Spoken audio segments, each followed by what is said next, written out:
Stupid, stupid, stupid.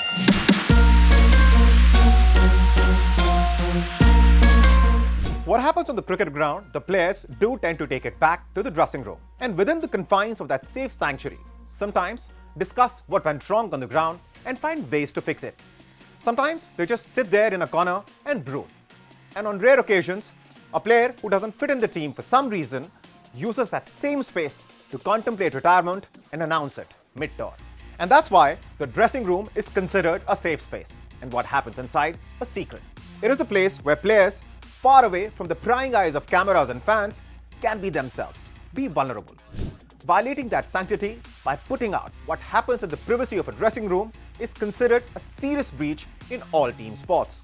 It doesn't just impact the camaraderie among the players adversely, but often also reflects in their performance on the ground. Ahead of the Sydney Test, coach of the Indian team, Gautam Gambhir, dismissed the reports based on the dressing room leaks, saying, and I quote, "These are just reports. That's not the truth, and I don't think so. I need to answer to any reports, to be honest. And there are some honest words, that's all I can say. And honesty is very important. Honesty is extremely important if you want to probably go on and achieve some great things." Gambhir also added that everything is fine, while underscoring that conversations in the dressing room should stay in the dressing room. But interestingly, Gambhir during the press conference did not address whether Rohit Sharma will play in the Sydney Test. Now we know that Rohit Sharma isn't a part of the playing 11 in the Sydney Test. Rohit flew to Australia to take command of the team which crushed Australia in Perth from Bumrah, and now he's not even playing. Perhaps because of his poor form on the field. Bumrah is back in the captain's seat. But one major criticism is that India has changed too many things when it did not need to. When the men in blue landed in Perth, it was like starting from where they left off on the last tour. All India needed to do after the Perth test was nothing.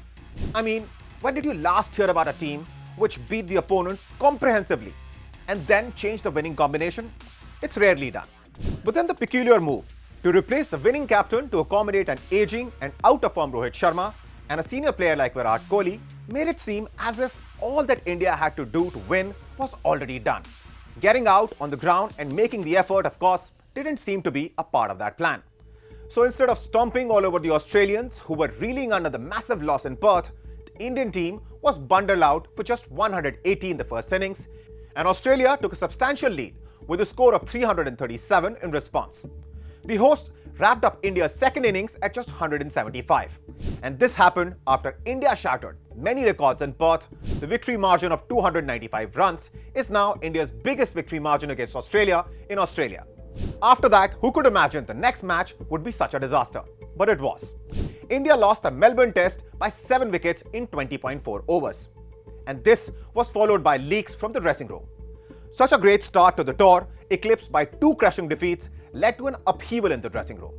As per an Indian Express report, a miffed Gautam Gambhir issued a stern warning to players. "Bahut ho gaya," to players not playing as per team plans. Although no names were taken, anybody can guess who the fingers are being pointed at if you would go through the gist of Gambhir's dressing room speech published in various news reports. And Gambhir is not alone in pointing out that some players, quote-unquote, playing their natural game, has hurt India's campaign down under. Stupid, stupid, stupid. Gambhir clearly seems to have had enough. And as per an Indian Express report, which quoted sources, Gambhir told the players that players doing their own thing instead of executing the plans discussed during the team meeting will not be tolerated anymore. So who are the players who, in Gambhir's words, are doing their own thing? While no names were taken, we can take an educated guess. For instance, Kohli, who once again perished chasing a wide ball in the last over before lunch on the final day at Melbourne. Rishabh Pant, who was dismissed playing a lap shot of a pacer in the first innings and pulling a short ball from part-timer spinner Travis Head down the throat of long on in the second, and as all of you know, what followed was a stunning collapse. Sharma is clearly struggling. Jaiswal, who has played well in the series, also went for a pull shot despite the field set for it late in the evening. After that, there was no coming back in the game for Team India. And multiple reports claim that the atmosphere in the dressing room now is far from ideal. Tension has been brewing in the Indian camp for a while now. In fact, since before the first test in Australia, Gambhir reportedly wanted Cheteshwar Pujara to be included, but the selectors shot his suggestion down. Even after the victory in Perth, Gambhir reportedly was still talking about Pujara. Also, when a team is in a transitional phase, as Team India currently is, rising ambitions and aspirations of individual players can often be a handicap for the squad. Then there is a problem of centralization in decision making. It is learned that Gambhir's move to bring in Harshit Rana and Washington's Sundar for the first test, as per reports, wasn't a unanimous decision. There are also whispers around the Indian tour party about the locus standi of the support staff that Gautam Gambhir has handpicked. During the tour, Indian cricket's leading voice, Sunil Gavaskar, has raised this issue publicly. For batting, what is the role of Abhishek Nair in the team? He questioned. He also asked, is he a batting coach or an assistant coach? Gambhir has scored a lot more runs, so if he can step in and guide the players on how to bat and what approaches to be taken, we can perform better, Gavaskar said. Then all of you will probably remember this. Ashwin leaving mid-tour. While there may not be an open rift, the chaotic incohesiveness in the unit is too hard to get unnoticed. The outcome of the Sydney Test is likely to initiate a massive churn in the Indian cricketing setup, with changes likely in the Test captaincy and perhaps even more.